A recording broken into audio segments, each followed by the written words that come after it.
Have you ever wondered why, even after years of chanting, meditation, or reading spiritual texts, you still feel a subtle emptiness inside? Why do some people practice for decades and yet seem stuck, hollow, or even more confused than before? What is it that's missing from your path, despite all the time, energy, and devotion you've invested? Welcome back to the channel that journeys with you into the heart of ancient wisdom and real-life spiritual transformation.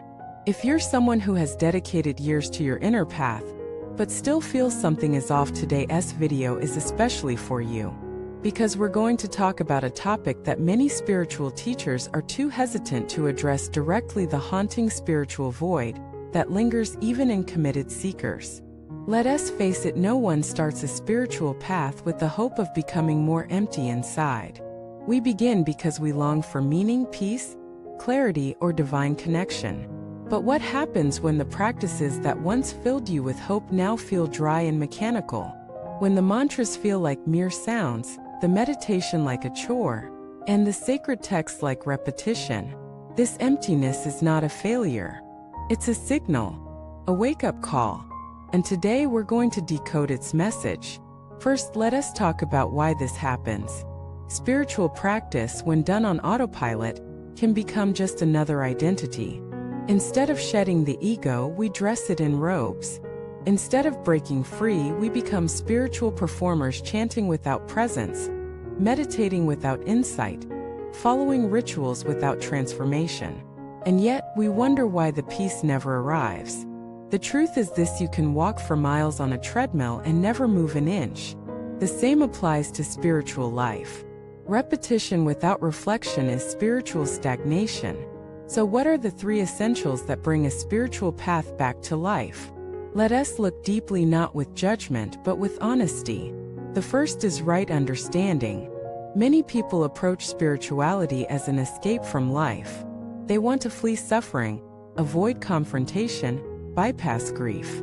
But true spirituality is not escapism. It's a confrontation with reality as it is. If your practice is rooted in avoidance rather than truth, it will eventually feel hollow. Why? Because your soul knows when you are running.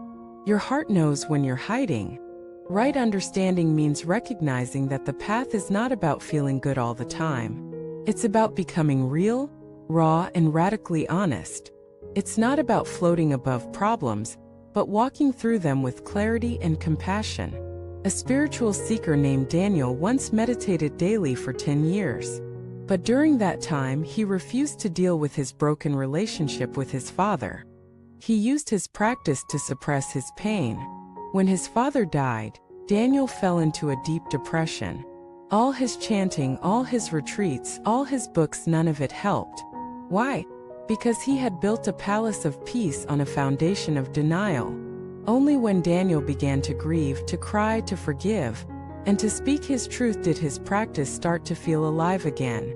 The silence was no longer a hiding place. It became a sanctuary. The second essential is authentic connection. No matter how advanced your practice, if it isolates you from others, something is off. The heart cannot bloom in a vacuum. Yes, solitude is important. Yes, silence is sacred. But true growth happens in relationship with teachers, friends, community, and even strangers. Some seekers become so obsessed with their own progress that they forget the world around them. They walk past suffering neighbors to attend meditation classes. They ignore their own children to chant one more mantra. This is not spiritual dedication, it's spiritual narcissism. There was once a monk who refused to help a sick beggar outside his monastery because he didn't want to break his silence vow. When the Buddha heard of this, he said, "That man is not practicing silence. He is practicing selfishness." Connection doesn't have to be loud. A silent presence, a kind gesture, a shared moment of breath, these are the real fruits of practice. If your path makes you colder, it's time to warm your heart again. The third essential is embodied action. True spiritual understanding must move from the head to the heart to the hands. If you chant about compassion but ignore the suffering around you, your chant is hollow. If you meditate on peace but spread gossip and judgment, your stillness is noise. Embodied action means letting your values live through your choices. It means treating your family with the same reverence you show your shrine. It means seeing the divine not just in statues, but in co-workers, cashiers, and children. Take the story of Alina. She was a devoted practitioner who spent hours in prayer but constantly fought with her mother. One day, her teacher asked, "What is the point of worshiping a divine mother if you can't be kind to the human one?" That question pierced her heart. From then on, she shifted her practice not by chanting more, but by calling her mother every week, apologizing for old wounds, listening deeply. Slowly, her relationship healed. And with it, her spiritual emptiness faded. So here's the invitation. Don't just sit. Reflect. Don't just chant. Feel. Don't just study. Live. Because practice without embodiment is like a seed never planted. It holds potential but bears no fruit. Now, if you're still feeling empty after years of practice, that's not something to be ashamed of. Something to be curious about. Ask yourself, am I practicing out of love or fear? Have I avoided parts of myself in the name of spirituality? Do my actions align with the truths I say I believe? These questions are not accusations. They are doorways. Let us return to our original question. Why do years of practice still leave you feeling empty?